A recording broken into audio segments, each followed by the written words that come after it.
Okay, so we've made it finally to the good Mission Impossible movies. Um, I'm gonna get right into this review by saying that I love this movie. I finished the last review off with this, but I really do love this movie. I really do love the next three, this one, four, and five. Unbeatable, in my opinion. To get right into this review, I noticed that a lot of people say that the next one, Ghost Protocol, is the one where the franchise found its footing, found their niche, where the franchise really started to pick up. But personally, I disagree because J.J. Abrams, I disagree in the sense that all three are just as good as each other. And that this third one is where they actually found their footing.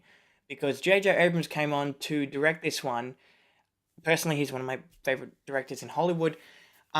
And he saw what we all saw, that Mission Impossible didn't know what it was, and it was very awkward and off-putting.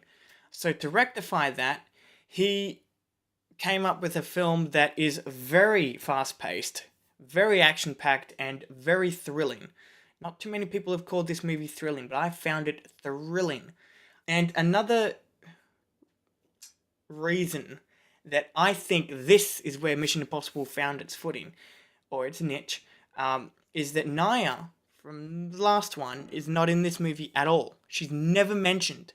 Okay, so she's not in the movie and she's never brought up at all. Instead, Ethan has a wife named Julia, who makes a brief appearance at the end of Ghost Protocol and looks to be in Mission Impossible Fallout, the new one. And this movie has probably one of the most intense and blood-boiling scenes, or opening scenes, has probably one of the most intense and blood-boiling opening scenes, like very first scenes in a movie I gotta say that I've seen so far. I mean, it's just because I've been watching all these movies back to back, and okay, out of the whole series, I'll put it like that, this is the one that just really gets the movie going, because when you're watching the movie for the first time, you don't know what's going on. You don't know who this guy is, who the girl is, and why she means so much to Ethan, and you don't know what they're talking about with the rabbit's foot and all that. I mean, we still don't know what it is.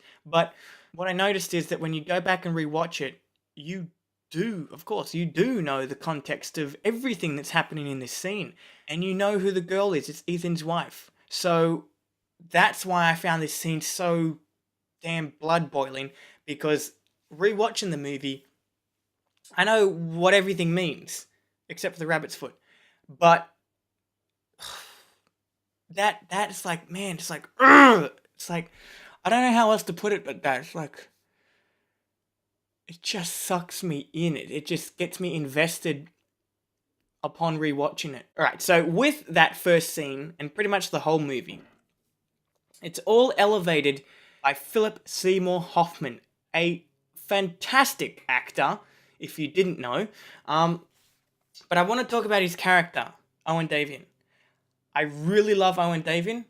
I'm not the only one who thinks that he is the franchise's best villain, okay? I really do think that. Gladly enough, I've seen other people's reviews. I'm not alone on that.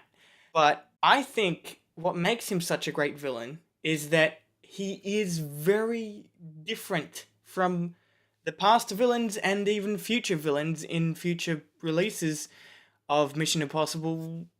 Why is he so unique? You might be asking. Well, let me tell you. He's not rogue. He's not a rogue anything. For example, Mission Impossible 1 and 2 both had rogue IMF agents, right? Skip to 4, and the villain is a rogue Swedish soldier. And then when you get to 5, it's a rogue MI6 agent. So constantly, except for this one, most of the villains have been rogue whatevers. Owen is not a rogue anything. He has no previous loyalties to any country or any organization or any intelligence. He is just a man. This is what I think makes him the best villain in the series, because he knows what he's doing. He's been doing this most of his life. I bet on it. So he knows how to threaten people and get under their skin and push them and just push them and just fucking get them to do things that they don't want to do. For example, yeah, another example. There's this scene on the plane where Ethan is trying to interrogate Owen, right? And he's asking him these questions. Doesn't go anywhere. When that doesn't work, Ethan tries scaring the shit out of him by hanging him out of a plane. That still doesn't work. Who is this guy? This villain, man? Nothing works on this guy.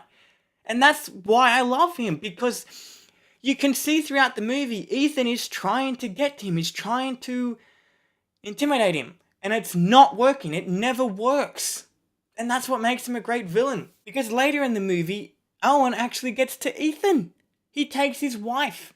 I mean, admittedly, that's probably why she's in the movie in the first place, but she's good and I like her. And they use her to get Ethan to do things that he would never normally do. Anyway,